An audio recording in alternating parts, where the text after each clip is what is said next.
Here we go. Welcome into Victory Monday, ladies and gentlemen. Doesn't it feel good to say those words as the Bears knocked off the Cowboys 31-14 yesterday?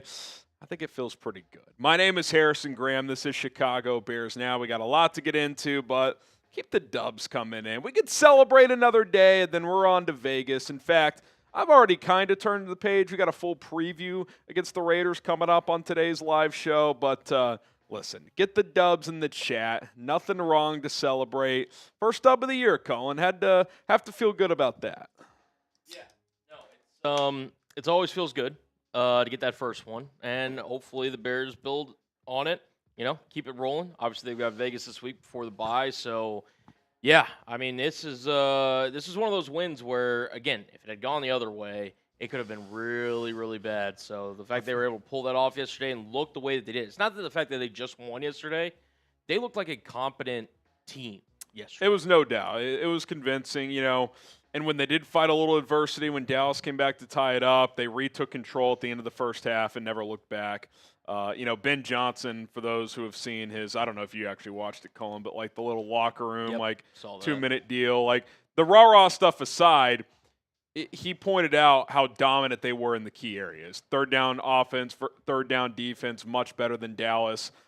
He talked about the end of the first half, which they had kind of not mismanaged, but gotten beat in the first two games in that regard. In this game, it's tied 14-all. They win the last few minutes 10-0. So how they were in the red zone as well, too. Good in the red zone. Yeah, and look, a lot of this is kind of just obvious stuff. Like, yeah, if you're better than they are in the red zone and if you get turnovers and they don't, you're going to win. But still, to win in all those categories in the same game is certainly nice. So it was a complete performance, which is nice to see. Dallas had come in playing well, at least offensively, and defense showed up, especially in the second half. So nice to get a dub. Shout out to Joseph, Diego, William, King Lion, Bears fan for life, Scott, everybody else in the chat. Pitbull, Bear forever, Bears fan, Devon for representing here today. Feels good to wake up with a win this morning. Shout out to Cody. Get the bear downs in the chat for our guy Cody. Appreciate you being here, my friend, as we're rocking and rolling here on a Monday. We got Zane Gray as well. Not only a win, Zane says, but a good win. Good. No one gets that reference. No one gets that except Colin and I. But yeah, no, good win, convincing win. Look, you would have taken any way you could have got it yesterday, but I do think in the big picture of things, to have it be convincing, it's like that should boost the confidence for that team just a little bit. Ben Johnson challenged them. The coaches challenged them this week, saying the practice habits aren't good enough, and feels like they answered the bell on that one. So for one game, job well done. Got to do it again against the Raiders. Got to do it again. So big game coming up against a team that's kind of reeling right now. Raiders looked good in week one, but not great the last couple of weeks, especially on Sunday. I mean, I thought that was kind of a coin flip game without Jaden Daniels, and they got worked by Marcus Mariota and company. By the way, Marcus Mariota, maybe the best backup QB in the league. You could argue. Especially for that offense, like he's a perfect backup for Cliff Kingsbury. Yes. Because Cliff can just kind of run those college concepts that he likes, get Mariota on the edge. But yeah, that was a dominant performance by the Commanders, who the Bears play after the bye week. Tony Williams, I'm a Caleb believer, but he misses a lot of easy throws. He literally never missed in college. Weird. Well, never's not true, but I hear what you're saying. Hopefully he hits those moving forward. Yeah, I mean, I think the volume of misses has decreased. The numbers show us that 60% week one. I think it was like 63.5% last week, 67, 68% yesterday. But I do agree. There's at least a couple throws every game where he just misses. Now, you're not going to bat 1,000. Even the best quarterbacks in the league miss some of those throws. But, there is still definitely room to trim those down. And that's kind of the beauty of what we're seeing here. Progress is being made. They're generating a lot of explosives, and they're still leaving plays on the table, Cullen. So if they keep cutting those down even more, it's like, I mean, I'm not going to, jump the shark here, but, is it crazy to say top 10 offenses on the table for this team? I mean, I think it's possible. You're seeing, you're seeing it improve a lot each week. Yeah, no, listen, I think, look, obviously there's room for improvement, as you mentioned. I think really it starts with the running game for me. I mean, look, Caleb, yes, you can ask him to, not miss as many layups, and hopefully he, continues to build chemistry with not only Roma Dunze, but DJ Moore, all of his receiving targets. To me, it really starts with the rushing attack. And we were kind of talking about it in the bullpen before we went live today. It's not that the Bears are necessarily, ineffective at running the football. It's that they're inefficient at running the football. And then, look, that starts with DeAndre Swift, who, again, he had a couple of nice runs yesterday. We know he's got the home run ability in him, but on a consistent down-by-down basis, he's just not the guy that you can rely upon to establish a ground game quite to the level this offense needs. Again, is that answer outside the building? Is it Kyle Monungai? Is it more DJ Moore carries? Is it Roshan? I don't know what the answer is, but at this point, until that rushing attack, really kind of steps up and gets to the point where it needs to be, this offense may not get up to its full potential. Yeah, and I mean, that's the thing, right? I mean, we can overanalyze every Caleb Williams throw, and certainly he's under the spotlight. We're going to break down everything he does, but he's improving week by week while the run game is not improving. So, I'm not trying to build in an excuse, but, you're not getting much out of your running game right now. And the quarterback is improving each week despite of that. So, I'm with you. I think the next few weeks you got to kind of figure out, okay, what is the identity of this running game? What is it? Can you, at this point, it's can you be an average running attack? Because I don't think there's anything they can do internally that would make this a top rushing attack, but I know the yards per game suggest they're middle of the pack. Their running backs are averaging 3.4 yards per carry. I mean, that is abysmal. That's just not going to get it done. So you got to find a way to at least flirt with 4 yards per carry. I mean, that's got to be the standard. Yeah. Do you kind of also, again, based on yesterday, they were more active in trying to get, end arounds, going flea flickers, trying to get more creative yesterday. Do you believe that's been kind of also admitting, hey, we got to get creative here if we want to get some easier plays, because clearly the rushing attack's not building it? Yes and no. I mean, he said after the game, and obviously watching Detroit, he said they've got, I can't remember the word I think he used the word gadgets. They've got calls every week that they're ready to go to.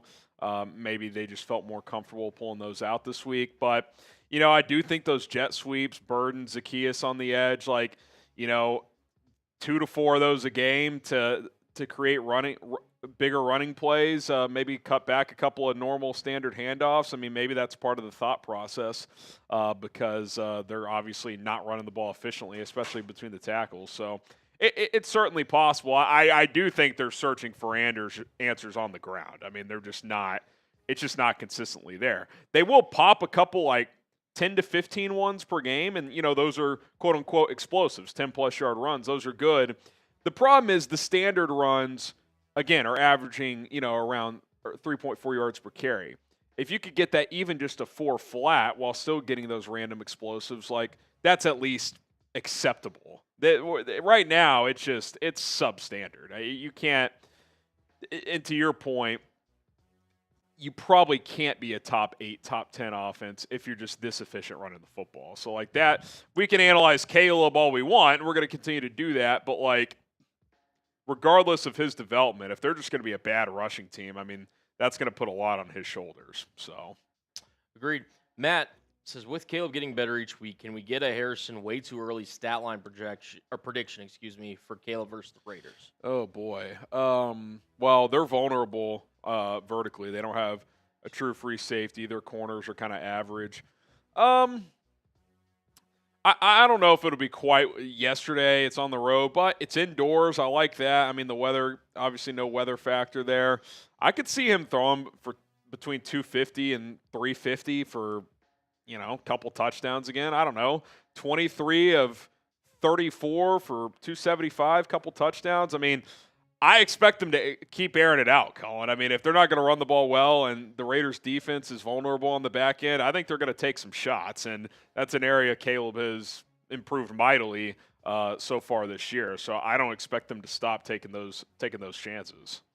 Yeah, no, I think.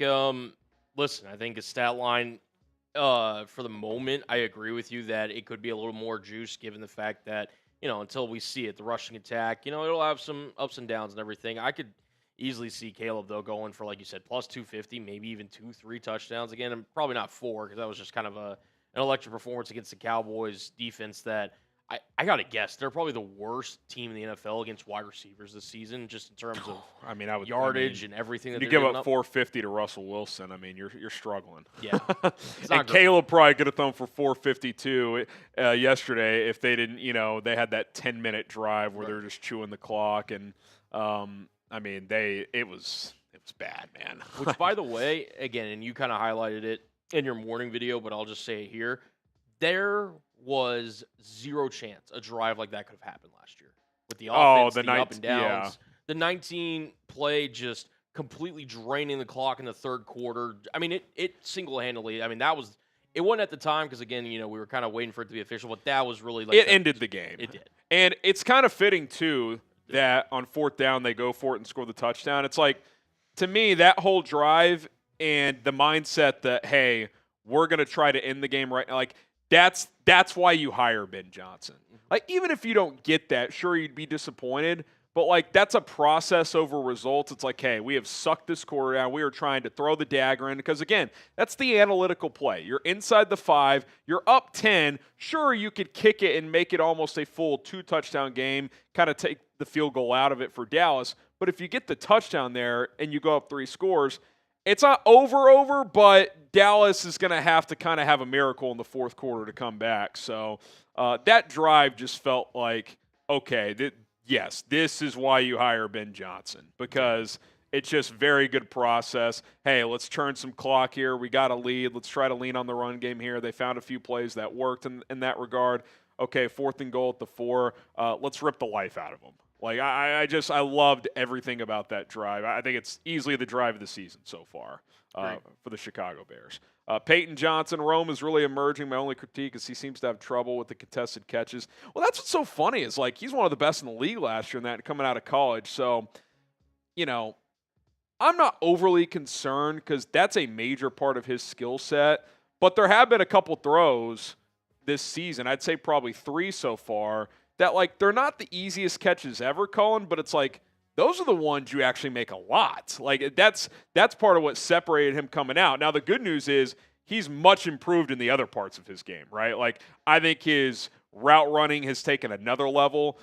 He feels a little faster this year. Like, I don't know if that's true or not. Maybe he's just more confident in the routes they're calling and it's suiting him better. Diggs tried to press him, and he just embarrassed him. I mean, he just swiped off of him at the line and just buried him in the dirt for an easy touchdown in the first half. So I'm not overly concerned there, Peyton. That's a big part of his game, but it's something to monitor because early on in the season, if there is one critique, he has had a couple of untimely drops on not supremely difficult catches, but catches that he should make. So it's kind of like Caleb in a sense, right, Colin, where it hasn't been perfect, but you're like, wow, it's been pretty good. Like, imagine if he starts making those plays too, then it's like, okay, you're talking about one of the better receivers in the NFL. Yeah, I mean, this is, again, Caleb and Rome kind of mirroring each other in that way. I think it's a valid criticism, Peyton, because, again, that one on the touchdown, like, you got to catch that ball. Yeah. We watched the replay back. I know people in the chat were like, it was a wobbler. Okay, it hit him in the hands. You got every throw. Not every throw is going to be a tight spiral. Yeah, this is the NFL. But I just remember, like, when I was going back before the season, and we were doing our bowl predictions, and I was doing my research on Rome, and one of the things is that he talked about before the season is how much confidence Ben Johnson instilled in him in this offense and his kind of ability to make plays. And I think Ben kind of saw it right away. Like, this is going to be kind of like our workhorse in terms of the receiving targets this year, and he's kind of stepped up to the plate. Now, similarly, like with the contested catches, Caleb, you could mention kind of like missing some easy layups. Like, again, they've improved. You still have some kind of obvious, like, hey, like, let's clean this up, but they are significantly better players, at least in my opinion, through 3 games than they were last year's rookies. And again, that's what you're hoping for, right? Your second year, top 10 picks, growing and, continuing to show improvement. So, yeah, sure, valid criticism in terms of getting better at the contested catches, but he has stepped up and looked good otherwise. Just for the record and listen, PFF, there's some subjectivity here. What I might consider a contested catch, they may not. What I might consider a drop, they may not. 60% contested catch rate this year, so that's still really good. Now, last year he was at 72%, so it is down. 5 contested catch opportunities, he's caught 3 of them. So, again, there's probably a couple on the bubble that they're not discrediting him there. So, there is some subjectivity there, but I think he'll be okay in that regard. We got Troy Grayson here. Appreciate the $1, my friend. Shout out to you for supporting the program. Posey Jones, I think you guys are blaming the wrong room for the subpar running game. The problem is the O-line. Definitely on some plays, no question. I think the pass pro yesterday was better than the run blocking for sure. I mean, look, it's easy to pick on DeAndre Swift, and there is data to back that up, but there were at least 2 runs, if not 3 or 4, where he really has no chance to get out of the backfield. I mean, I think his first run of the game, Caleb turns, hands it to him, and on the handoff, he gets tripped. I mean, there's just nothing he can do. The best backs in the game aren't getting out of that one. So there's some validity to that, Posey. I do think the pass blocking has been better than the run blocking, but the data through 2 weeks also told us that the Bears were first in the NFL in yards before contact at 1.89 yards, last in the NFL in success rate. So what does that tell you? That he's not getting a lot of additional yardage after the initial yards that are provided, right? Like the good backs, you give me almost 2 yards before contact, I'm full steam downhill. I'm shedding that tackle from that safety. I'm making that guy miss in space. I'm falling forward for a couple extra yards, right? So, again, I'm not trying to rip DeAndre Swift, but, we know he has limitations. The film backs that up. The data backs that up. But it's also fair to say, eye test tells me that the run blocking hasn't been quite as good as the pass pro. So I think both can be true, but I also think you plug in a top 12 running back into this offense, I think you're probably getting more success out of it. Yeah, that would be my thought. Multiple things can be true, like you said. And look, no one's saying DeAndre Swift isn't a capable running back in the NFL. He's just not a capable bell cow.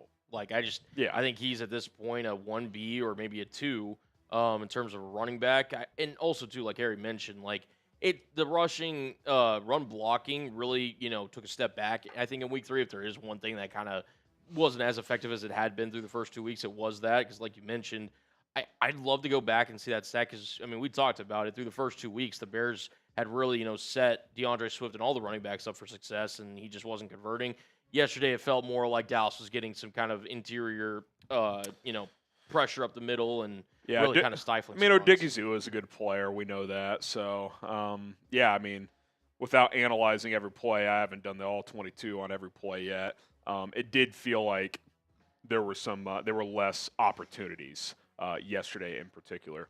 Noah, just happy we're back in the win column. Beat the Raiders. Beat Vegas, baby.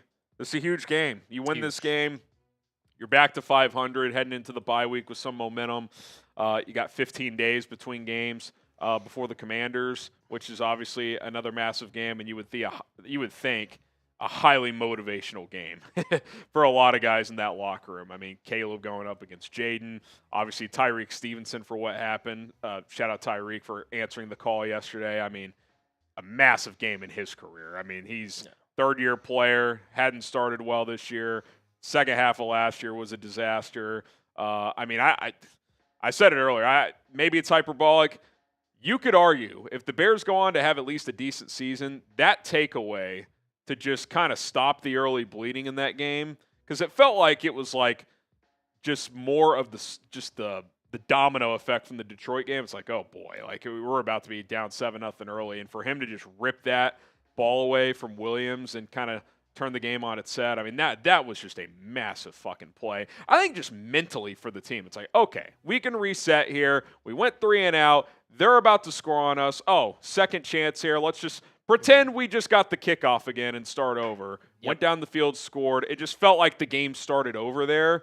And good mental reset. It was just huge, man. So I thought that was a massive play yesterday. Yeah. If I'm the Bears, focus completely on Las Vegas. Don't take them lightly because, again, you do have that game against the Commanders after the bye, which, again, you'll have 2 weeks to prepare for. Really lock in. Look, this matchup could play into the Bears' favor in some regards. I think, Jacoby Myers is a respectable receiver. He's not necessarily a quote-unquote burner, but he is a technician. In terms of, like, guys on the outside, again, you have Trey Tucker who went off last game who – I'm more concerned about him because I think Stevenson and Nashawn Wright can at least hold their own against Tucker. Tucker's kind of a bigger body, not the twitchiest receiver. Right. I think I wouldn't even mind shadowing him with Stevenson because I think he handles those type of receivers better. Trey Tucker, smaller, twitchy, kind of change of direction guy. That is not Stevenson's forte. Nashawn Wright, kind of a bigger corner too, so that's going to be a tough matchup. It'd be great to get Kyler back this week. That could be a guy that could stick with him some. I don't know if that's going to happen, but I think he's the guy to kind of keep an eye on because he can really burn. He is an absolute burner. Wasim Khan in Irvine, California. We got Denny in Grand Rapids, Jose in Grand Rapids as well. Donald in South Bend, the Lego in Chicago. Mike Patras in Gilbert's, Illinois. Owensboro, Kentucky is where Brian's watching. We got Kate in Chicago. Let's see. Myrtle Beach, South Carolina is where Jacob's watching. Robert in Madison, Wisconsin as well. Brian says we definitely need Kyler back this week. My gut tells me that's unlikely. I mean, didn't practice at all last week. Is he going to all of a sudden be full go this week? And to be honest, if he's not, even if he could go, like if it was like, well, the old phrase, well, if it was a playoff game, he would play. I mean, you got the bye week next week. Like, you're probably better off just sitting him, as annoying as that is, and just ideally he's full go for Washington. So I agree. I think for a guy like Trey Tucker and even Bowers a little bit in the slot, Kyler would help. But, I think that my guess is he does not give it a go. So. Probably same with TJ Edwards, too. All right, hit that like button for Victory Monday. Nice to get a win here because not many recently. So that was just their second win in their last 14 games. Brutal. But we're starting a streak. There we go. That's all in the past. Hit that like button. We appreciate the support. We got almost 500 people watching. Shout out to the real ones in the chat. We got Courteous. We can flash Courteous and Colin real quick, and then we'll hop into today's content here. Yep, we got Courteous, who we'll get up on screen in a second. Says Caleb passing TD leader, 7 touchdowns. Rome receiving TDs equals 4. Yeah, I mean it's look, Caleb and Rome and this offense have been a pleasant surprise, I would say. And look, I think how this offense will evolve over the course of the season is going to be very interesting to me. Because, again, we kind of saw at the beginning of the Cowboys game, they tried to get Colston Loveland involved a little bit, kind of feature the tight ends, and ultimately, we'll have an injury update that we're about to bring you. So doesn't sound serious. Ben Johnson said, to be determined, doesn't seem like anything super serious. Schefter had a report, too, so we'll talk about that in a second. But, yeah, I mean, to me, like, this is the heart of the offense right here. It's Caleb and Rome. And yeah, I mean, if you said right now, what is the best part of the Bears offense? The Caleb to Rome connection. Like, I think that's pretty clear. Caleb passing touchdown leader, Rome receiving touchdown. Yeah, is Caleb stats? I think he's tied for first player. Let me double check this. I think Rome is solo first with 4 touchdowns. Let's take a gander here. Is that correct? It's because we've got a graphic that says 8, so I need to know if we need to change that. One of those is rushing. I'm going to verbalize that. Gotcha. Yeah, Caleb and Aaron Rodgers, of all people, each have 7. Rodgers has not been that good, though, like if you actually watch him play. FAR down below. Yeah, get the FARs in the chat. Receiving, let's see here. I think Rome is a solo first. Nope, Trey Tucker. Unbelievable. 4 each. He had 3 this past week. 3. He's a burner, dude. He is a burner. He's a legit deep. I'm hoping he got, that means 2 catches for 30 yards this week. Yeah. Well, that means that they could also potentially spread that around to Myers and Bowers. So we'll see. True. All right, Colin, and then we will hop into, or I guess we got Troy. Too. Yep. If Dallas keeps losing, could Javonte be a target for the Bears? I mean, maybe. He looks awesome so far. Declan connection, UNC connection with Ben as well. That's an interesting point. I mean, if he's running like he has so far, he looks rejuvenated. He does. I mean, he was running through guys yesterday. He's impressed me this year. He ran well against Philly in week 1. They got a great defensive front. Yeah, he came out. What was he, a rookie? 2022? Or was he 23? No, it was 22 because he Yes, was great in 22 or maybe even 21. Let me see. I'm going to take a look here. Javonte Williams. Oh, Eric's got it. Yeah, I've already got it. It's all right. Yeah, but either way, he came out. 21. Okay, so he was 21. So then was 22 the year they popped over? 22, he got hurt. Okay, so then. And then the last 2 years, he's been 3.6, 3.7 yards per carry. This year, a career best 5.3. Yeah. So, I mean, I remember as a rookie, like, he came out and he was, this running back that looked like he had a lot of potential. Again, as you mentioned, the UNC background. I mean, he looked like he was a guy that could be, kind of a borderline, kind of bell cow-ish back. And then obviously suffered the injury. Thought he may have been one of those guys that the injury just, would never make him the same. And this year, like you said, rejuvenated in Dallas. Looks great. Offense. They're even, I think they're even throwing the ball to him some. I mean, he's got 13 catches, only 59 yards, so they're all just dump offs. But you can use him in the check down game. So yeah, he's physical, man. I mean, I wouldn't give up much for him. I mean, I don't know. Is that like a late round pick swap at the deadline if Dallas is having a bad year? Maybe. Could be a name to monitor. Troy. Bears are improving. Caleb looked good and calm, but Cowboys defense not the best. Still adjustments to be made. Overall dub, well needed. Well said. I agree with pretty much all of that. Peyton, how likely is it they'll put DJ on the trade block or that DJ will request a trade? I don't think he's going to request a trade midseason. I mean, could there be like a silent trade request in the offseason if his role is limited? Maybe. I'm hoping, he builds off that touchdown, his first one on the year. Look, if they're going to keep spreading the ball around, it could just be one of those where, Rome's putting up a lot of numbers, but like the rest of the guys, like it's just kind of you're going to have to sacrifice volume. I mean, Cole Kmet, like he had a nice touchdown, didn't do much outside of that. They're asking him to block a lot. Yesterday was a big Luther Burden game, so it's kind of one of those where it's going to be someone different every week in all likelihood. So we'll see what happens with DJ, but it was nice to see him find the end zone yesterday. Also nice to see him smile with Caleb on the sideline. Yeah, that was good. Let's get the vibes up in that whole situation. That would be very good. Okay, let's get into the live show here. We got a lot to discuss.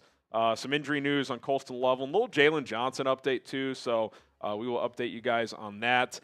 Plus, going to visit some of the notable PFF grades for the Bears in Week 3. So we'll get to that in a second. We'll continue to answer your questions. Hashtag Bears or Super Chat. We know not everyone can or wants to donate, so hashtag Bears is the other way to get your questions on the show. And then we got a Week 4 preview against the Las Vegas Raiders. So a lot to come. Stick with us here on Chicago Bears Now.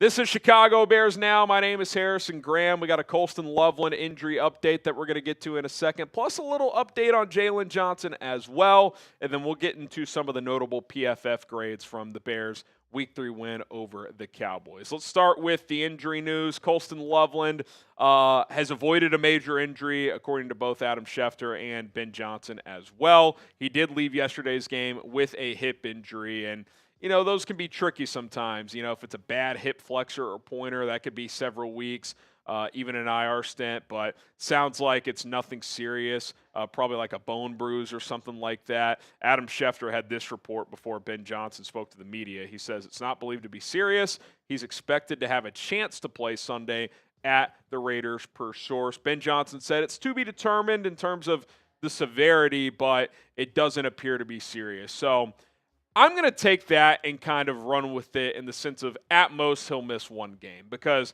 you got the Raiders on Sunday, then you got the bye week, and then you don't play until the next Monday. So I would think at worst he's going to miss this one game, and then he'll be ready for Week 6 against Washington. Hopefully he's ready this week. That would be great, but we'll know more on Wednesday when the first injury report of the week comes out. But regardless, glad to see him avoid a major injury. Also, it was good to see him get more involved yesterday. Had a 31-yard catch on a little corner route from Caleb Williams. Caleb missed him a couple times too, once over the middle on a tight window throw and then kind of on a deep out on that opening drive. So clearly they're trying to kind of get that connection going as well. But most importantly, it's good to see that he did not suffer a major injury here. Okay, who you got in week 4, excuse me. Bears, Raiders. Huge game for both teams. Both teams 1-2. Both teams coming into the season with, cautious optimism, and you don't want to fall to 1-3. So type CHI for the Bears, LV for the Raiders. I'll have my official prediction on our preview video. Okay, a little update on Jalen Johnson as well. Nothing too shocking or crazy here, but Ben Johnson said that he will have core muscle surgery on his groin injury, but did say there's a chance he could return late in the year. That kind of mirrors the Jordan Schultz report from last week, saying that surgery is the likely outcome here, but that there is a chance he could return if they're in contention. And I think that's like the big if, right? Like if he gets fully cleared and, it's mid-December or something like that, week 14, week 15, and the Bears are in the mix to make the playoffs, then you absolutely bring him back. If they're not, then you don't bring him back. It's pretty simple. You would shelf him until next season. So we'll see how it goes, obviously on short-term IR for now, and hopefully the Bears give him a reason to hit that rehab hard and return, because it would be nice to play some meaningful football games down the stretch. All right, it's week 4, which means it's time to start another sub-battle this week. Bears Now, Raiders Report, 2 of our biggest channels here at Chat Sports. We've had a couple rivalries with Mitch and the boys during free agency. Let's take it to another level this week. I want to get more subscribers than the Raiders Report. We're not losing to the Raiders on Sunday. We're not losing to new subscribers this week. So if you want free and daily content every single day leading up to this game and obviously all season long, hit that subscribe button and let's take those boys down. Okay, let's talk a little PFF grades now as obviously the Bears dismantled Dallas 31-14 yesterday. Kind of want to just focus on a few key guys here. We'll start with the quarterback, Caleb Williams, who graded out pretty well. 76.8, which is well above average. Pass and run above average, 72.4. He was credited with 2 big-time throws, 0 turnover-worthy plays, time to throw just over 3 seconds. Certainly wasn't perfect, right? We talked about this in the postgame show. Missed, 3 to 5 throws he'd like to have back. I probably would have graded him a little bit higher, maybe in the low 80s, but it's semantics at the end of the day. It's not that big of a deal. The most important thing is he's taking steps every week. He's getting better every single week, and that's what you want to see as a Bears fan. So good performance from Caleb. Was it perfect? No. Was it good enough to win? You bet your ass it was. Grade Caleb's game against Dallas. We'll just use letter grades here, not the numerical stuff that obviously PFF does here. A, B, C, D, or F. Go ahead and grade Caleb Williams' performance in this football game when it comes to beating the Dallas Cowboys. Okay, Braxton Jones, one player under the microscope really since this offseason began, coming off the injury, and obviously they draft Ozzie Trapillo, the Theo Benedict story, coming off the ankle, not playing well early. They challenged him this week, and he answered the bell. Graded out well, did not allow a single pressure in pass pro, held up strong, did not have a penalty either, something Darnell Wright certainly can't say. He's got 6 penalties in 3 games. That's got to be cleaned up. Dan Rochar, they challenged him. They said, look, he's starting these games well, but whether it's mental or physical fatigue in the second half, that's when his protection and technique habits break down. So they challenged him to play a complete game this week, and he did. Now, does Dallas have superior edge rushers? No. He didn't go up against Micah Parsons, but he did what he had to do in a must-win game. So kudos to Braxton Jones for answering the call on that one. All right, today's show is sponsored by Prize Picks. Daily fantasy made easy at prizepicks.com/CLNS. You and I make decisions every day, but on Prize Picks, being right can get you paid. Don't miss any of the excitement this season on Prize Picks, where it's good to be right. Football is back and better than ever, and I'm firing off Prize Picks every single week, including tonight. Got a little 4-player Monday Night Football lineup that I want to share with you guys. This is just one example of many lineups you can use. I took more on Derrick Henry's half a rushing or receiving touchdown. That's a goblin play. Those are easier to hit. Jahmyr Gibbs, more than 55.5 yards rushing. A demon pick. Those are tougher to hit. Amon-Ra St. Brown to find the end zone, rushing or receiving, doesn't matter. And then Ravens kicker Tyler Loop to make at least one field goal. $20 entry to win $130. Feeling good about it tonight. If you guys want to chase me, you can do so. That is, again, an example of a lineup you just pick more or less on stat projections for 2 to 6 player lineups. If you get your lineup right, you can win up to 2,000 times your money on certain lineups with PrizePicks. Download the PrizePicks app today. Use our code CLNS to get $50 in lineups after you play your first $5 lineup. That is code CLNS to get $50 in lineups after you play your first $5 lineup. PrizePicks, it's good to be right. Speaking of players answering the bell and bouncing back, Tyreek Stevenson. I mean, this guy was getting dragged on social media. Perfect passer rating allowed through 2 weeks. Now, bit of a flawed stat because it's not like they're throwing at him every play. He was targeted 8 times through the first 2 weeks. It's not like it's 10 catches a game. But still, when they threw his way, it had been successful, especially in that Detroit game. I thought this was one of the best games of his career. Graded out well. Now, I don't really get the coverage grade here, 64.6. That's like average, above average. He got targeted 8 times and gave up 2 catches for 8 yards. I don't know how that equates to an average coverage grade. Now, maybe there were other opportunities that Dak just didn't take advantage of, not throwing his way. Again, didn't watch every snap, but thought he was sticky in coverage, had 2 breakups, almost had a pick 6, jumped a route, couldn't quite get there, but he did knock it away. And again, that takeaway early in the game was massive. Like, that's how you step up without Jalen Johnson. Like, someone had to answer the bell, and I thought Tyreek Stevenson did. Nashawn Wright was fine, certainly not great, but he was okay on the other side. But Tyreek Stevenson set the tone in this game for the whole team. So kudos to him. I thought he had one of his more complete games as a Bear. Hopefully he can build off that from a confidence standpoint. The Bears Week 3 PFF MVP, Luther Burden III.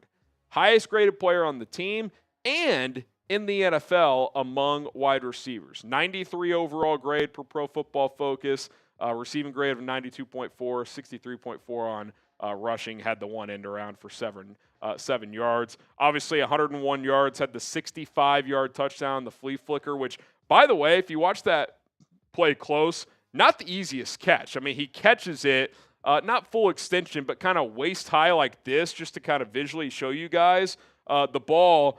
He kind of had to fingertip catch it. It's not like he could even trap it in his chest.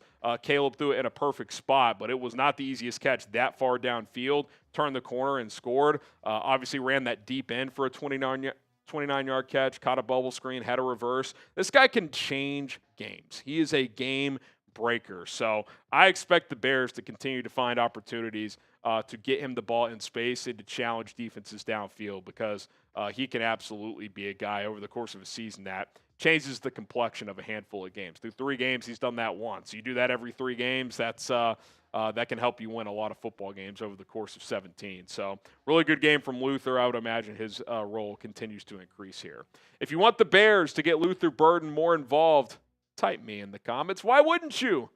Guy was fantastic yesterday, so good to see Luther Burden leave his mark. Okay, Gervon Dexter, have a day.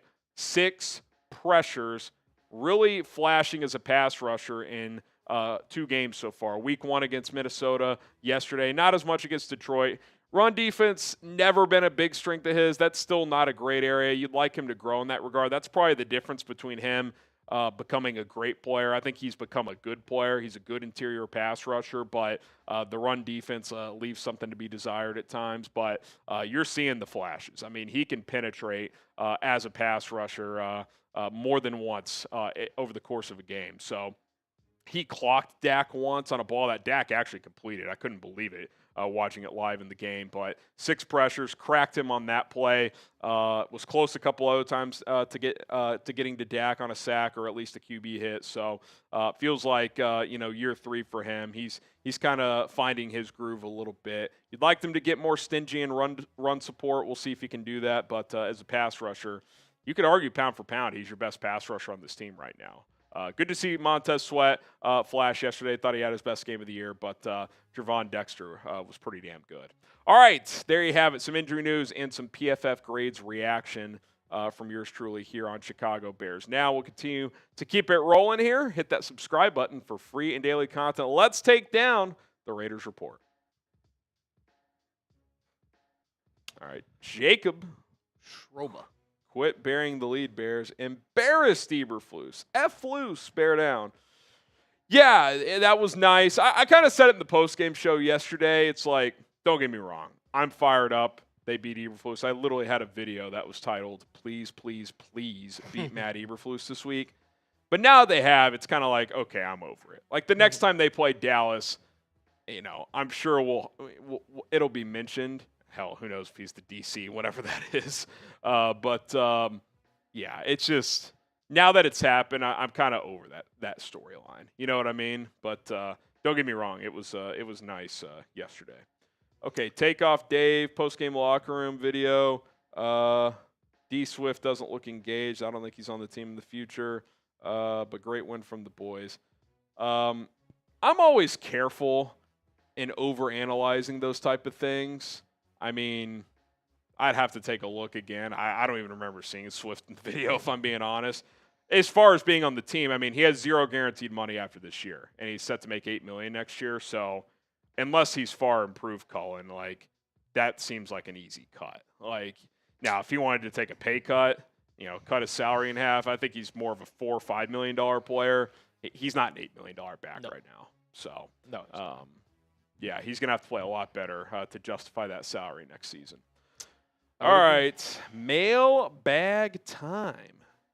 We do these every Monday and Thursday. Answer your questions during the games as well. That's why you subscribe. Join us live. #Bears Super Chat. Is everything good, by the way? I saw you look down at your laptop during that. I was making sure I had Prize Picks scripted. It's like, do I have this in here? Because I didn't earlier on that other show we did. But no, we were good. #Bears Super Chat. Give me Scattaboo. He's a giant. He looks pretty. He's one thing that looks good about the Giants' offense right now. Yeah, I mean, yeah. He. One thing that whenever we're sitting there, because I remember obviously with the Bears we were looking at a bunch of different running backs, and we obviously try to break down the what we see on Saturdays, right, from these guys and what they look like, and obviously do the combine, the RAS score. Scattaboo from I know you were watching the game last night. He just seems like a maniac.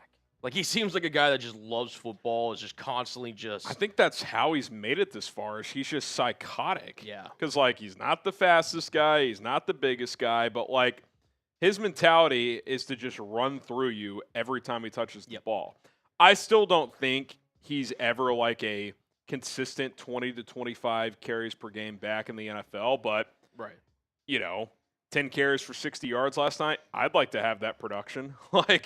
He'd be a good fit with DeAndre Swift. And then, in the future, if you cut Swift, you draft more of a scat back to pair with him. So I think they would have taken him if he was there in the 4th round when they picked. Mm-hmm. He went 4 picks earlier. I think he would have been picked. He mentioned the team. I don't know if you saw this. He did an interview fairly recently where he mentioned it was the Giants, the Niners, and there was another. I don't know if it was the Bears, but he was listing off teams that he basically knew based on talking from his agent and the conversations that he was going. If he didn't go on day 2, he was going in those early first 10 picks. I mean, maybe Chicago was one of those teams, but I remember the Niners and the Giants were. Man, it was well reported after the draft that the Bears. Even Poles indirectly said he was the way it fell, it just didn't quite fall in our favor, I think was the wording he used. And that was in reference to the 2nd and 4th round because Henderson went 38, the pick before them, before they took Luther Burden, and which, all things considered, I'd rather have Luther Burden than Travion Henderson, but regardless. And Judkins went 36. So I think good chance they take one of those players at 39 if they're there. And then in the 4th round, Bashul Tutin went, and Cam Scattaboo went in the 2 picks in the 5 picks before the Bears picked. So out of those 4 backs, I think if one of them falls to where they were picking in those 2 rounds, probably take one of them is my guess. But could have been Scattaboo. Who knows? Who knows? All right, #Bears or Super Chat. We need Montgomery. Oh, wait. Thanks, Poles. Yeah, David Montgomery would be good on this team. No question about it. All right, we'll take your questions. Lock them in. Here we go.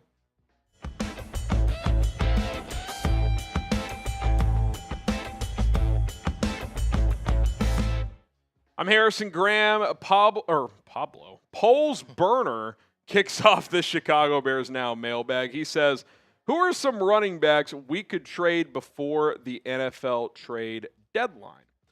It's a good question. If you're watching live, we were just talking about running backs in between segments here. Something to remember when you start thinking about trades just in general, good players, bad teams. Good teams aren't going to trade good players, right? So, like, if you're saying now, Jonathan Taylor, like, before the season, I mentioned him, like, if the Colts just plummet, maybe he's a guy you could make a big move for. The Colts are going to at least be a playoff contender. It may not be like a Super Bowl contender, but they're not going to trade Jonathan Taylor. So, these are 6 backs that stand out. 5 are on teams that could be sellers, and then Sean Tucker just seems to be the odd man out in Tampa as he is behind Bucky Irving and Rachaad White right now. Devon Achane with the Dolphins, like if they keep losing, would they just sell? Breece Hall, who had a big week 1, not so much since then with the Jets, which could be a decent thing if you're a Bears fan. I mean, that price could go down. Jets and Dolphins play each other week 4, by the way, so loser falls to 0-4. Alvin Kamara, Saints, I mean, I know he wants to finish his career there. Like, would he change his mind on that? Ramondre Stevenson kind of has a fumbling problem, but I like his running style. Did have 2 fumbles yesterday, so I don't love that, but he's a physical player. I've always liked Tyler Algier, good runner between the tackles. If the Falcons kind of teeter off here, could he be a guy they move off of? Because clearly they're going to keep Bijan Robinson long term. And then Sean Tucker, like I mentioned, just not maybe as capable as these other players, but a physical runner who's kind of the odd man out in Tampa. So those are some names to monitor. The Bears running backs through 3 games, 3.4 yards per carry. Eric Bieniemy says the goal in the standard's 4.5 yards. You're not close. I mean, you're 1.1 yards per carry below that. Swift is leaving some yards out there. I do think the run blocking has been inconsistent from the offensive line, but this running back room on paper isn't great. Now, I hope Swift plays a little better. I hope Kyle Monangai can offer some things as the season goes on. It doesn't seem like Roschon Johnson's really a factor. He's just playing on special teams, so we'll see if that changes. But for this offense to really reach its full potential, you got to get more out of your running backs. And I do wonder, come NFL trade deadline, if the Bears are at least, somewhat in the mix, if they would consider trading a draft pick to get a running back in here. Should the Bears trade for a running back? What do you guys think? Type Y for yes, or you can type in for no. Let us know if you think they should go get a tailback. All right, Christian, do you think this win saved the season? I mean, we'll see how the season goes, but if you fall to 0-3, you're pretty much done. So for now, yes. Now, can they pay that off? You go beat the Raiders, then it's like, really, yes. You're back, you're back to 500. You're 2-2 heading into the bye week. You're feeling good about yourself. You can start to install even more things. So, I mean, if the Bears do something this year, we'll look back at the Dallas game as kind of a launch point. Zane Gray, appreciate the super chat. Which Bears players got a loaf from Eberflus this week? Hits principle strikes again. Hopefully no loaves. God, the hits principle. More like the shit principle. That's. I'm glad the Eberflus story is kind of put to rest now. Subscribe today because we go live every Monday, Thursday, and game day. That's when we answer all these questions, especially Monday and Thursday. We do these mailbag segments, but even during the games, we're taking your questions, especially in pregame. We are interacting with all of you. The most interactive Bears YouTube channel out there is us, so subscribe right now. Turn on the notifications so you never miss out. Goobus, how scared are you about our secondary? Any more news on Kyler? We're filming this on Monday, so depending on when you're watching this, we could have the Wednesday injury report out by now. But if you're watching live Monday, obviously don't know anything new. Didn't practice at all last week with the hamstring. My gut tells me that we don't see him till after the bye week. So you hope you can get through this game against the Raiders, find a way to win, get to 2-2, and then Kyler and also probably T.J. Edwards back after the bye. DC Viper, do you think Sweat could be traded at the deadline? I doubt it. I thought he played better this week. I mean, he's clearly not living up to that contract at this point, but hopefully he can build off this Dallas game and play better moving forward. The only way they trade him is if they fall like way out of the mix. That would be my thought. So I'd be surprised. I don't really expect that to happen, especially your pass rush isn't that good. Say what you want about Sweat. Like if you trade him, then you're really thin there. All right, we got these awesome hoodies available on sale for a limited time only. They were $80. Now they're $48. Really good deal. Chatsports.com/Chicago hoodie. That's chatsports.com/Chicago hoodie. Just a clean look. You got the orange text and Bear logo on the navy blue jacket there. Take advantage. Chatsports.com/Chicago hoodie. All right, Jimmy Jam. I like that name. Why is Poles so stubborn with not looking at Clowney or Smith? Now they're both gone. I don't know. Ben Johnson was actually asked during the week, like, was Clowney a guy they looked at? And he said, he didn't completely say no. He said nothing serious. So that tells me his name was probably brought up. Now, maybe they weren't really that interested in him, but I'm guessing there was at least like, let's discuss this player as an option, and maybe they quickly dismissed him. But, yeah, I don't know. The Za'Darius thing, there's been rumors, that he's not a great locker room guy. Ben Johnson obviously was in the same locker room with him for the second half of last season.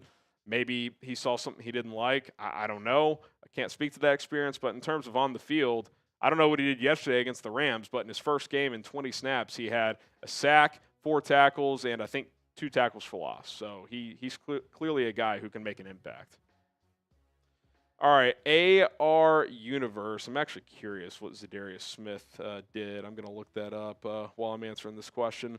How many points do we need to put up against the Raiders to show this wasn't a one-off game? Smith didn't do much in week 2, by the way. Week 3. I don't know. I mean, mid-20s at least on the road, 24 plus. If you go on the road and score 24 or more, that's going to give you a chance to win in the NFL. That's kind of league average in scoring, typically, 24, 25 points. So 24, 27 points. I mean, it's hard to put a number on it. It's more of just like when you watch it, you kind of know if the offense is playing well. So, yeah, I more am like an eye test process guy. Like, is the play sequencing fluid? Is Caleb getting into a rhythm? Are they getting first downs? Are they putting themselves in position? So, yeah, we'll know it when we see it. Got a super chat from Noah. Appreciate the 5. He says, I like Monungai and hope he gets more chances. Didn't do bad yesterday. I can see him becoming a valuable RB2. Yeah, I think there were some positives in there. Had a couple nice runs. There was one run where, he fell forward for an additional 2 or 3 yards. So you see that contact balance and physicality there. He had that kind of weird play where he got spun back and lost a bunch of yards, but fighting for extra yardage, that's just kind of that fluky deal. It's a rare time where, like, going 100% actually kind of burns you. Like, you would have been better just falling down and getting that forward progress, but, it's easy for us to say when we're watching. I like what I saw yesterday. I hope we get to see some more opportunities there.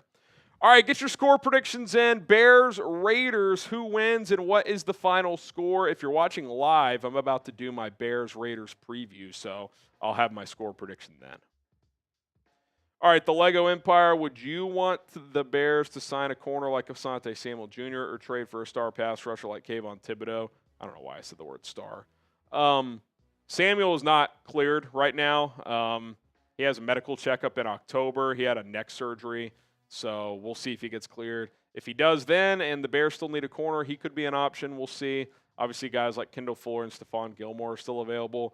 And then as far as Kayvon Thibodeau goes, I'd be curious to see what he would fetch on the open market. He's off to a pretty decent start this year. So it's probably not a first-round pick, but probably a day 2 pick for a young ascending pass rusher. So, I would not trade that caliber of pick at 1 and 2. Like, let's see how the next few weeks go.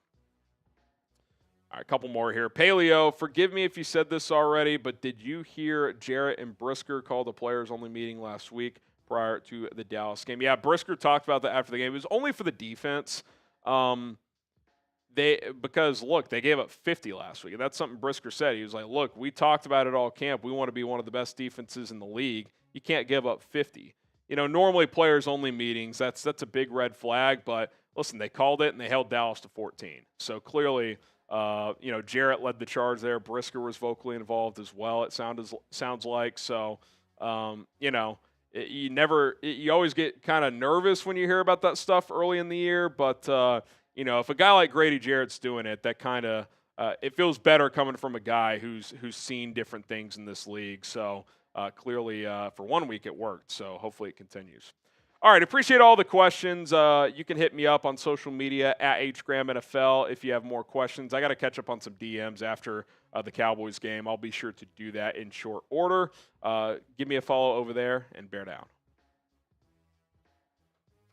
So Bears adjacent news-ish. Khalil Herbert expected to sign to the practice squad of the Seattle Seahawks. Does that mean they're cutting our boy? They might. Damian Martinez has not been elevated from the practice squad this season, so keeps hopping on and off the P squad. Yeah. Interesting. Yeah. I briefly had the thought. I was like, I wonder how he'd run in this offense, Khalil Herbert. But yeah. He's one of 3. All right. There you go. There you go. There you go. And there he is, having the time of his life. Gooba says Bears could use a guy like Herbert. I like Khalil Herbert, but yeah, there's a reason he's kind of like bouncing around now. The problem with Herbert is, yeah, he's a good runner, but like it's not like he's special, and he's bad in pass pro. He's not really a pass catcher, and he doesn't do much on special teams. So like, if you're not going to offer those additional things, you have to be like a dominant runner, and he's just not that. So, yeah, I get you. Got 34-10 by Savage. He does say Bears. 34-10. We got Christian 27-23 Raiders. Pablo Picasso says 35-17. It would be deflating if they lost to the Raiders, man. I will say this feels like kind of a true test in terms of like, again, I'm not getting ahead of your skis. Well, just like how legit is this offense? A little bit. The Raiders' defense, they didn't play well this past week, but they were good week 1 against the Patriots, and I thought they were pretty good against the Chargers, to be honest. I mean, their defense kept them in that game. I would agree. So I do. It's on the road. I think they're better than Dallas defensively. So, yeah, I mean, this will be – and this is just like as pressure-packed as the last game one. Now that you won it, this one is equally, if not more, pressure-packed. Because if you lose, well, you're back to where you were 2 weeks ago, 2 games below 500. If you win, you're back to where you started. So, like, once you started 0-2, it was vital. You win the next 2. Check box for the first one. Now, got to go on the road and beat, a team that didn't play well last week. But I still think this isn't like the typical Raiders. Like, I think they're better than what they've been. Now, how much better, we'll see. I think defensively, like you said, they're better than Dallas. And one thing for sure is that I think, like I said, obviously, knock on wood for CeeDee Lamb, you don't want players to get injured. They're healthier than Dallas right now. I think I kind of trust their offense more out. I mean, again, Geno threw a couple bad picks. What was it against the Chargers? But I think in general, like, on some days can be comparable to Dak Prescott. So, yeah, we'll see. Genty's, that old line's been struggling. Genty's not getting a lot of easy runs there. So, we'll see. Well, we'll see. Let's talk about it. Week 4 matchup, Bears, Raiders, big one between a pair of 1 and 2 games. We'll break it 1 and 2 teams. Break it down next.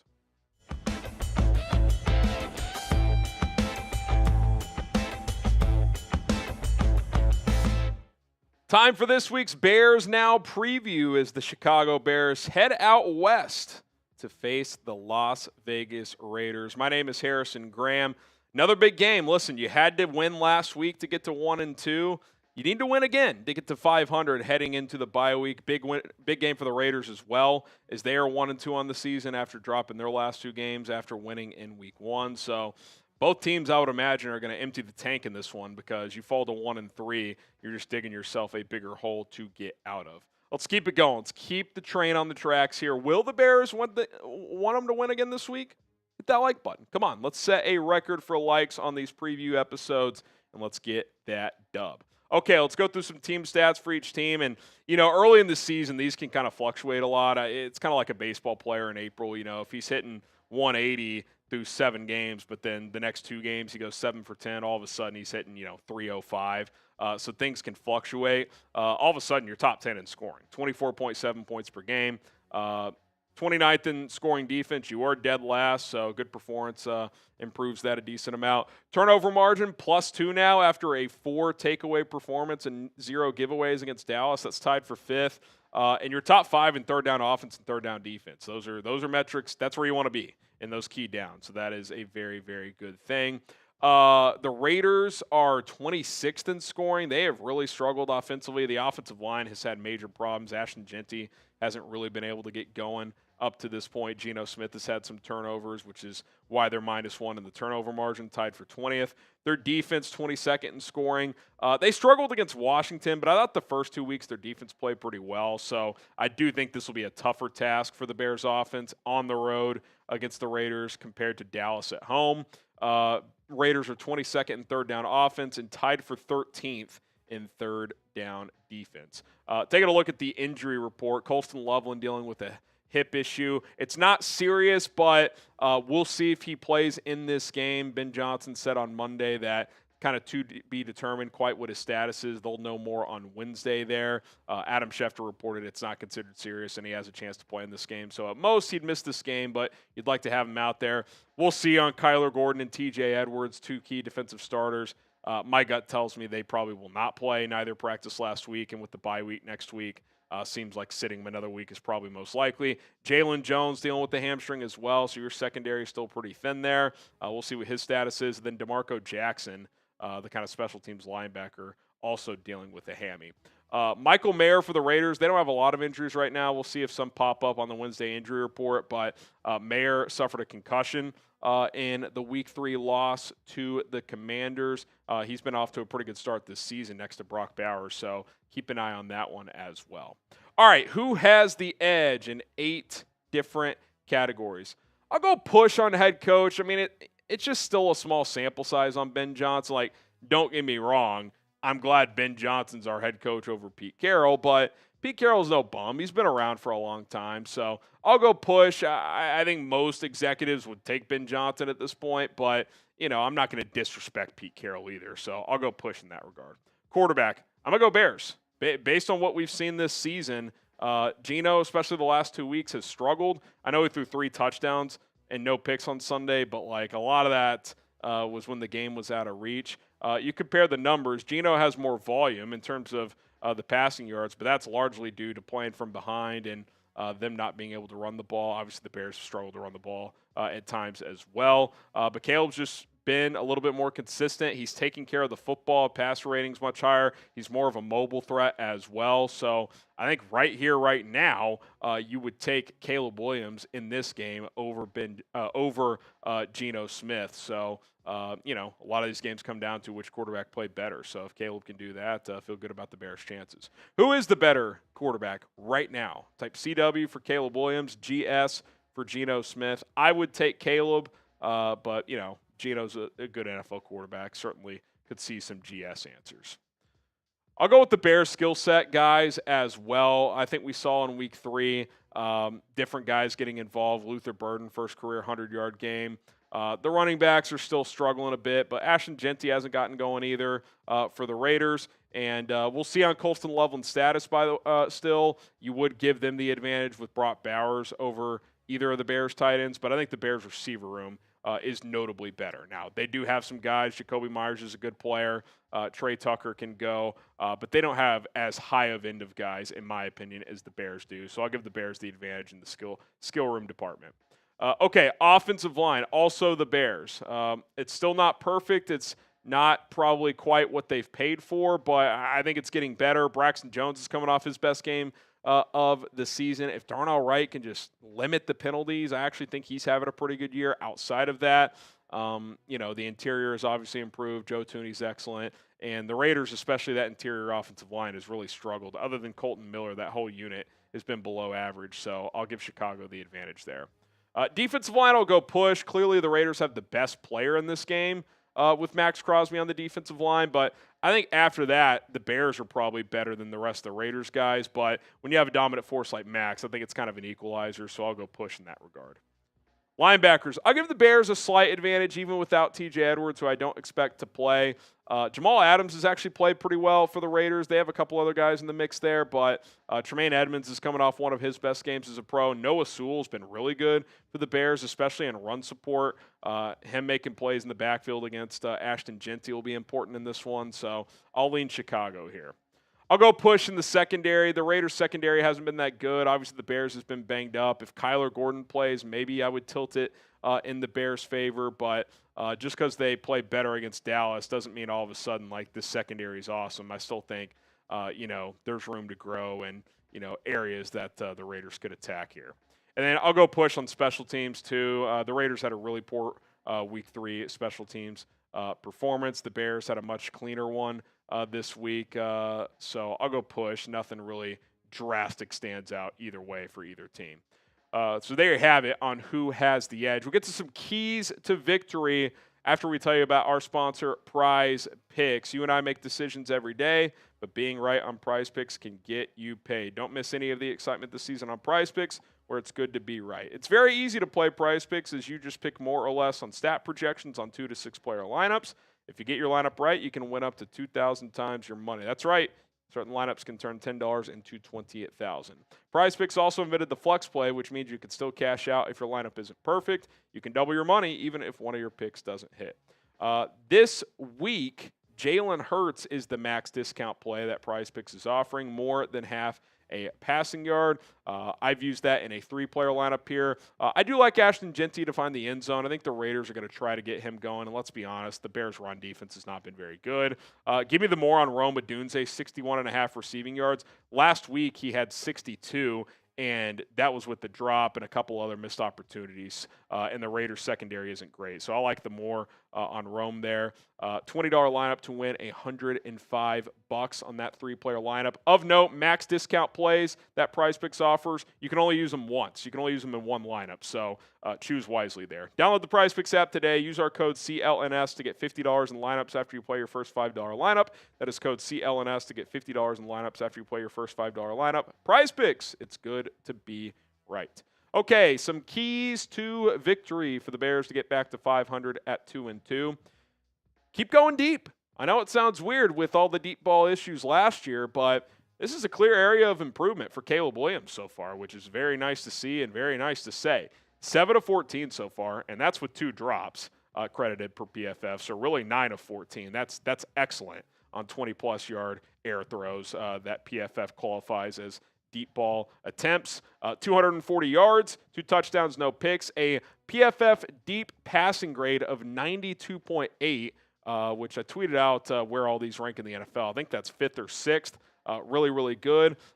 It's much improved, the downfield throwing. I know it was a trick play, but that throw to Luther Burden, where he threw it in stride, 62 yards in the air, flat-footed, there's not many people on the planet that can even attempt that throw. So that's number one. But to also throw it with that accuracy was fantastic. He's thrown several of those like deep in and deep dig routes on the money, threw one to Luther in this game as well. He's hit Rome on a couple of those. Rome actually dropped one of those against Detroit in week 2.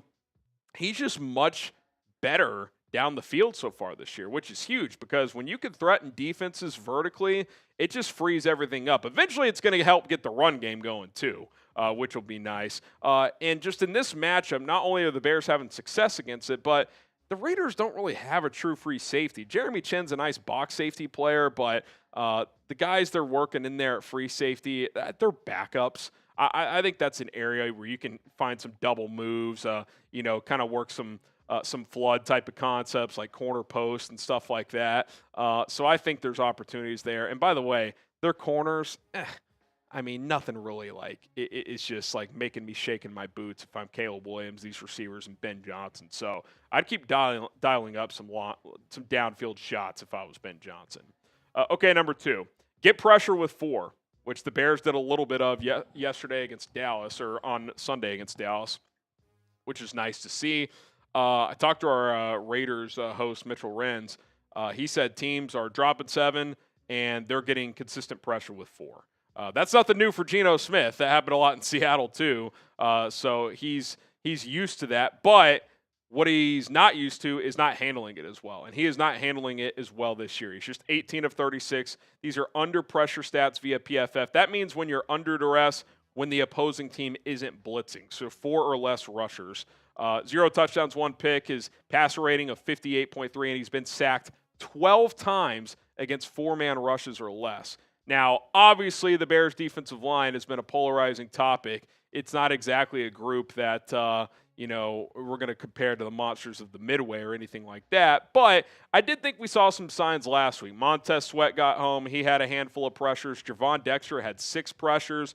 We haven't seen much from Dio Adengbo the last couple of weeks, so we'll see if he can get some pressures this week. Even Grady Jarrett had a couple nice reps. He baptized Tyler Booker on that one play, then kind of got screwed on the roughing the passer. Booker dragged him down into the quarterback, so that was unfortunate, but good to see him pop there. So you started to see some flashes there. So if you can get some pressure with 4 and drop 7, because you don't want to blitz too much in this game. Geno historically is pretty good against the blitz too, and you're obviously down some guys in the secondary. So if you can get some pressure with 4 and make Geno make some tough decisions, we know Geno's going to give you a chance or two every game to pick him off. He's already thrown 4 picks. Number 3, if you don't know the name Trey Tucker, get to know it. Do not let him loose. He is a dynamic, speedy receiver. 5'10", 5'11 guy, and he can go. 4'3", 40 guy. He just, in a game that got out of hand against Washington and they lost, he torched them. 8 for 145 and 3 touchdowns, had a long of 61. He's a problem. Now, he's not a consistent week-to-week. This isn't Tyreek Hill in his prime or anything like that, but he is capable of games like this. And let's face it, Tyreek Stevenson historically against receivers like this does not match up well. That would not be a matchup I would like. Nashawn Wright's a 6'3", 6'4 press man corner. Don't love that matchup either. This is a game you'd love to have Kyler Gordon back. I'm not expecting that, but I would like that matchup better. So you may just have to go some safety over the top against him because, you get him one-on-one in the wrong matchup, he can really make you pay. Out of the slot is where he primarily operates. Number 4, win the rushing battle. Neither of these teams are having a ton of success running the football. Ashton Genty isn't finding a lot of holes. A lot of his yards are after contact. That's one area he has been good. He's shedding a lot of tackles in the backfield, so he's turning like those negative 2-yard runs into 2 or 3-yard runs, but he hasn't gotten loose very much, and it's well documented for the Bears. The Bears running backs are averaging 3.4 yards per carry, but if you can win the battle on the ground, I think that would go a long way because the passing game has been in a pretty good groove the last couple of weeks. And then lastly, get an early lead because Geno has started to press these last couple of weeks when they fall behind. We saw it in the Chargers. He was big game hunting, threw a couple of unnecessary picks. Didn't throw any picks against Washington, but they were playing catch-up, and it was not efficient at all. I think you get an early 7-0, 10-0 lead. Bears fans are going to travel. You can kind of get the crowd on your side there at Allegiant Stadium. Puts a lot of pressure on a Raiders team who's lost 2 games in a row. So if you can hit these guys in the mouth early in the first quarter, I think the advantage shifts in your favor pretty dramatically. All right, predict the score. Bears, Raiders. Who you got winning the game, and what is your final score? I'm going to say Bears win again. I said if they lose last week, I couldn't pick them against Flus to lose, but I said if they lose last week, I will not pick them to win until they win a game. Well, they won. I like the Bears in this spot. I think Bears fans will travel. I'm not saying it will be home field advantage, but I don't think it'll be too chaotic. Maybe I'll be wrong. We'll see. In terms of the Raiders crowd, I got Bears 28-20. I think the offense is in a better spot right now. I think Dennis Allen found some solutions against Dallas that can carry over against the Raiders, especially if they can get some push on that defensive front with just 4-man pressures, some stunts that you can work in there. So I think the Bears find a way to make a few more plays, earned a tough earned win, get back to 500 heading into the bye week, which would be absolutely massive. Papi Chulo sits. Imagine having Scadaboo over Trapillo. I mean, it's 3 games in, but I hear you. I mean, who could help you more tomorrow, Trapillo or Scadaboo? Clearly Scadaboo. You're hoping long-term Trapillo ends up being the better play, but yeah, I mean, it's valid. I don't think there's any world, though, Colin, where you would have taken Scat in the second round. For me, that window didn't open until round 3. No, yeah. Even then, like I wasn't even the biggest Scattaboo in round 3 guy. Yeah. I had him as a I day liked 3. him as like late round 3 to like early day 3. Yeah. Like around pick 100 to like 125, I thought was the range. Yeah. And that's like, comp picks in the 3rd round and then early 4th round pick where that's, what do you go, 106 or whatever. So yeah, to me, he was same kind of area as, ironically, Caleb Johnson, Damian Martinez. Like I liked Caleb a lot more than him, and he has been pretty bad. It's early, but I'm glad the Bears did not draft him because now maybe he'd be a better fit in this scheme. I don't know, but he's unplayable. I mean, he has been awful for Pittsburgh. So didn't know the rules against Seattle. Thank you so much, Caleb. I like Judkins a lot, and I know he had that brief legal issue, but he's looked really good. Guys. We were big Judkins. Yeah, he was my 3rd favorite back. He's looked better than he's probably been the best rookie running back so far. Yeah, Marion Hampton finally popped off in week 3, but Judkins, even then it was less than 4 yards a carry. Yeah, well, I'm saying, but like Judkins, even with the slow start, obviously didn't play week 1, limited in week 2, and then now in week 3, like in terms of like the amount he's been on the field, like he's. And he leads rookies in rushing yards. He does. And he's played in basically a game and a half.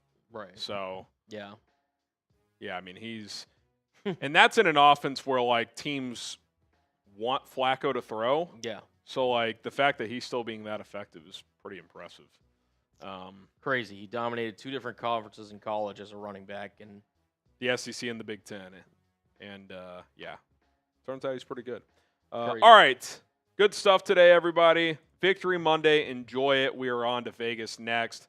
See if the Bears can get back to 500 and kind of reset the season here heading into the bye week. Appreciate Cullen for producing. Shout out to everybody in the chat. We got Chino Comedy, Savage, Twin, Vache, DeAndre, Ziggy, Brad, Joshua, Charles, Thomas, United, Jimmy Jam, Charles D., and everybody else. Bears fan for life, Mr. Finster. Shout out to all of you. We will see you guys tomorrow. Bear down.